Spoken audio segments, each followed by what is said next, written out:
You mentioned a little bit about your fans. Maybe you could both speak to this. Any unusual gifts, requests, amazing presents that you've received? I know your fan base spans the entire world, essentially. So, is there anything you've received or you would like to share with us? The first thing I'd like to say is thank you, because it was Dyanne who arranged for Howard and I to receive the most beautiful lilies, tulips rather, excuse me. And they're on our table over there, and they sent them to us since we're here. And the folks from the vault, they came by and brought us boxing gloves, hockey gloves rather. I said I would like a souvenir of where we are, and I know you're known for weather, hockey, and this week politics. But I would like something to take home, and they got us little hockey gloves. I know so many of you have come by with DVDs and notes, and I had someone wrote me a beautiful poem, and we had an artist come by and show us some pictures. So that's all this show alone, not to mention other things in our life. I think a review came by, someone that said that I'm not really into sweets, which is not fair to Howie because he loves his chocolate. But I said I liked pretzels, and as soon as that came out, we got we got a case of chili from Texas. Oh, we got it. And then somebody else really has the wrong idea of me. They sent me a make your own chili with an apron and how to do that. They sent us a box of salted pretzels, and then one was the first time I'd ever had pretzels stuffed with peanut butter. And the most unusual gift she ever got was a set of false teeth from a guy who wanted her to bite them. Oh my God, what? Oh my. So you see, you just never quite know what, and what's amazing to me is that they know and find an address to mail it to. That is like, usually they'll send it to your union or your Screen Actors Guild or Equity or something, but they managed to get our P.O. box, and there it is. So I thank you for people's sense of humor where that's concerned. So you both have starred in several films together. I want to talk about one film in particular, Aria. It's an epic of a film. Robert Altman directed a little section. Jean-Luc Godard directed a little section. How did you end up in this film together? You played a bride and groom, which is the most romantic and sweet thing I've ever heard. So maybe you could talk to us about that. Howie, why don't you tell them how that came down? I believe John Altman directed the segment that I'm going to talk about. We're shooting in Las Vegas. Dyanne got a call to interview for a film. She left. Once she left, I got a call to interview for a film. We were both called to interview for the same film. When we got home, and not together, we didn't even know where we were going. And when we got back home, she got a call and said, "You've got the part." And 5 minutes later, I got a call and said, "I've got the part." And she said, "I just got the part." I said, "What are you playing?" She said, "I'm playing the bride." I said, "That's funny, I'm playing the groom." That's the God's honest truth. They didn't know we were together. They had no idea. There was another kick on that particular thing.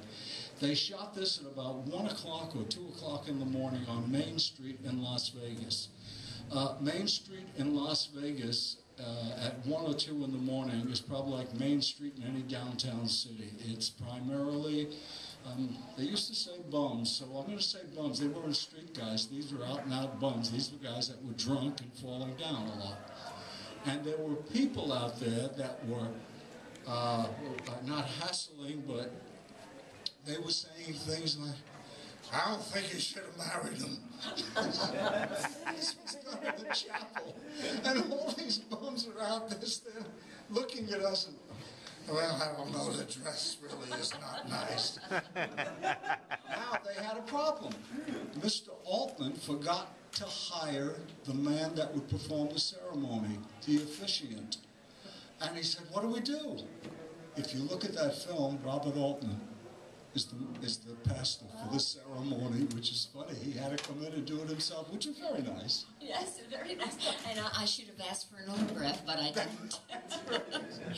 But I want to say, I think Howard got it because he was Howard. And they had a lot of pretty models up for that same part. And I think the truth that I got it is that we had just gotten married, and you've all seen country western stars in the States, the most famous, you think of them. They had costumes full of glitter and sequins and all kinds of special wear. Well, it was done by a designer called Harvey Krantz. And Harvey Krantz, he designed a dress I wore to the Academy Awards. He's a top-notch designer. Well, he and his wife gifted me. We couldn't afford anything when we got married. A friend gave us their backyard. Somebody else gave us a wedding cake. Somebody else gave us a case of champagne. That's all we had to serve. But Harvey Krantz and his wife gave me this wedding dress that is worth, if they had put a price tag on it, it would have been $50,000 in those days. Everything was hand, I mean, there's doves kissing on the back, white satin that's the heaviest, the finest, with boots up to my knees. I mean, just an incredible dress. They gave it to me, and of course it was mine. And I was into horses, so it was cowboy style. It's a tight dress with a slit skirt that shows the white satin boots and this white satin cowgirl hat. So when I was interviewed, they asked me if you were to supply the costume, what would you wear? So I told them I just got married and Harvey Krantz did the dress. So I honestly, I'd like to think it was my acting, but I think it's because I had the costume. I have to, my interviewing my friends here for Fangoria magazine, in the article, if you haven't read it yet, you can pick it up at the Fangoria table. I was really touched by the closeness of your relationship. I mean, it really is beautiful to watch you both interact. So maybe you could tell us how you met and how you fell in love.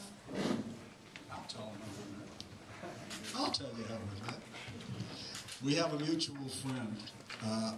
And our friend we'd not met, of course, and she had been telling, and Dyanne was actually partners with this friend for a while. They did an act together in Reno and Tahoe and what have you. I had met her in Las Vegas, I guess, and we were friends. She kept calling and telling me there was someone she wanted me to meet. Apparently she was telling Dyanne the same thing. She wanted someone to meet her, or for her to meet someone. Now, this went on for almost 3 years, and both of us were adamant about meeting anybody. We were both traveling in 2 directions. I was very happy doing what I was doing. I was flat-ass broke. I couldn't handle something like that. I had no desire to. At the time, my brother and I were working together, and in addition to performing, we were also writing acts for variety acts to be performed. And my friend called me and said, my partner and I need some material for something that we're doing, so we're going to come in and see you at the club you're working in Los Angeles and talk about doing this. That's what they did. They walked in, I was playing piano, and they came in and my friend waved and I saw her and it was like, da-da-da. And my brother said, play. That's the truth. And we were introduced. That's 38 years ago. That was it. That's it. And people ask us, what do you do to keep a marriage strong? Who knows? Who really knows? I think the key words are, there are 3 key words. No, there are 4 key words. I didn't do it. That's it. No matter what comes down, where were you? I didn't do it. You know what? We are both ordained ministers and we have a wedding business. Sounds crazy, but it's the truth. We marry a lot of people. If a relationship is right, it's going to last forever. And if it's wrong, hey, forget about it. It's not going to happen. And it doesn't matter how many dollars you've got, or what you say, or what you do, or where you go. It's right, it's right. It's wrong, it's wrong. And you know what the big surprise is? We all know within ourselves if it's right or it's wrong. People, for the most part, that go to psychiatrists and psychologists for help know. They know. Think about it. Anytime. I'm not getting into a thing. You know what's going on with you. And I guess we just knew. We got lucky. That's the last part. For me, you get lucky. I want to just say one other thing. This is getting into the spooky department, but I'll make it very fast. And Howard now knows the story, but at the time, not quite as deeply as I'm going to tell you. But when I lived in New York years before I knew Howie, it was the thing to do in the 60s was to go to see, like you've heard people go to rebirthers, and they go to psychics, and they do things now. Well, then it was you went to a reincarnationist. And at a time when I paid $50 a month for my apartment in New York City, I paid $100 to go to a reincarnationist that my friends insisted I should go to. And I went there, I sat in this lady's home, right smack in Manhattan, and she told me about a previous life, and she had a picture that she painted in my mind of I won't get into all the details, but all the way back to the state of Virginia in the time of George Washington. And she said, you are going to marry a man that was an aide to Washington, and he had to travel, and you had to raise your 5 children by yourself. And you vowed that in the next life, you would be together and not have children, just enjoy one another. So I thought, oh, that's very interesting. Goodbye. And 5 years later, I went to LA, and as a birthday gift, a friend, after I'd sworn I'd never do that again, gave me a gift of going to see a different reincarnationist who told me the exact story. And she said, but she went deeper. She said he was someone who worked with Washington, but he loved music, but never got to play it because he was busy. And so he's probably going to be involved in music. Again, I still had not met him. And this person was also in Ripley's Believe It or Not, who was known for an ability to tell people the initials of their loved ones. And she said, you will marry someone with the initials HM. Holy so that's just kind of spooky, but an aside that sort of when you, should I or shouldn't I, it maybe scared the daylight so that I didn't want to meet him too fast. And then once you do, you say, I'm going to hang in and see where this goes. Pretty productive Q&A, some love advice, a few good stories, and you get to know a film icon. Maybe we could open it up to the audience and see if they have any questions. Excuse me, I think there's one back there from a young lady by the name of Claire. She had a question. I can't quite see you, Claire. Are you? Yes, she is. Yes. What was your question? What's your favorite color? My favorite color.